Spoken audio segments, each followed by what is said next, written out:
on the topic of grip. I had a student today that what spurred this topic again, just to bring it back, is had a student today who had her CCW. She hadn't shot in a while, and as we all know, shooting is a perishable skill. So when we went out there today, I had her take a couple of shots to kind of see where it was going to dot torture with 10 dots, and had her shoot from 1, 2, 3, and right when she got to about 5, I had her stop because I was paying attention to her grip, paying attention to her her trigger finger, to her stance, and I realized none of these fundamentals were established, even with her CCW. And nothing against a shooter. It's what I consider, somebody who owned a gun, and I think this would apply to a lot of people out there. They own guns, or they bought a gun, they went and got their CCW, they got signed off somehow. And again, not to say anything about her as a shooter or who taught her, but I believe that some of the fundamentals, or when you're in a classroom full of other people getting CCW, you don't get that one-on-one attention, the correction you need to instill the muscle memory and the correct feeling of what it's like to shoot correctly before you go on and get your CCW.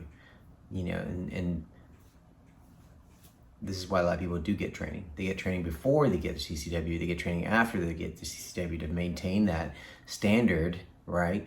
So I'm gonna include the next clip, kind of break into the whole grip concept. I spent about 2 hours with a student, just reestablishing her stance, reestablishing her grip, and just touched a little bit on her trigger manipulation. She had good trigger manipulation, but just some of the principles of isolation of the trigger finger was something I just worked on briefly, and I think she caught on to that really quickly. But the grip, the stance was something that we really had to work on, and I just took time to work on that after I took the initial evaluation of the student. So enjoy the video. Let me know if you have any feedback. I'll do another video explaining a few more things that I went through on stance as well. And actually, I'll just talk about it right now. Some of the things I talked about stance that I didn't mention is not what stance, in regards to stance, not one size fits all.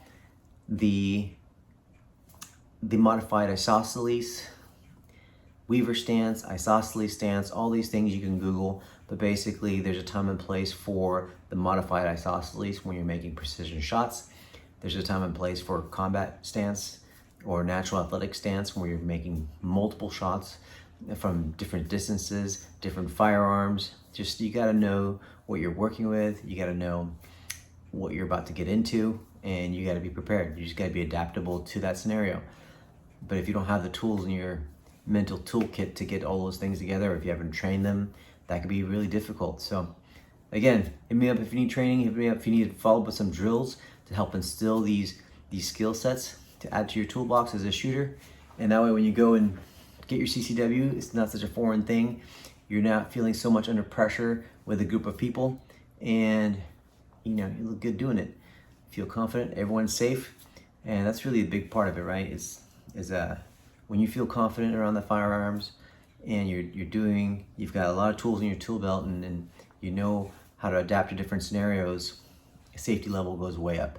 So again, just to add to safety, add to fundamentals, we're going to look at this clip real quick about grip, and we'll try to recap afterwards.